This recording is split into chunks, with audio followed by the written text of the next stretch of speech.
অদিপুর জুয়ালি খামার আমচিয় রেশন ফালনগ শিকক মাংখরক by ওয়াইনি দাসা মানিখনি খকজাখা সিকাংনি সালনগ bo waisa ration ফালনগ মানিখনি খকজাকমানি শিকক রকবাই আবনি আগুলো তাইসা রেশন ফালনগনি দকারতালা সবাই হাবই মানিখনি খকজাওখা শিকক রকবাই অবাহাইনো কক্তমা কাসি ফাইয়া অদিপুর জুয়ালি খামার পারানি কালকে রাত্রে আমার রেশন দোকানের তালা খুললে সেটা মানে ব্যাঙ্গা কাইটটা এদিকে এটাও কাইটটা লাইছে এদিকে এটাও কাইটটা লাইছে কাইটটা রেশনে প্রায় 1 লাখ টাকার উপরে মাল আসিল, সব কিছু নিয়ে গেছে।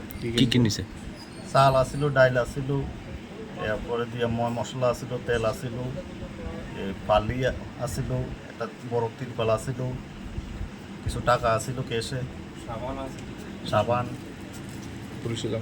পুলিশ জানাইছে, পুলিশ আইছিল, আইয়া ইনকোয়ারি দিয়ে গেছে। প্রথম হয়েছে না আরো হয়েছে? না, এর আগে একবার হয়েছিল, প্রায় 1 বছর আগে। সন্দেহ ও দেই না, সন্দেহ তো দেখি কি করা যায়। কোন জায়গা এটা? জুয়ালি খামার বাজার। বাজার। আপনার নাম? নারায়ণ দাস।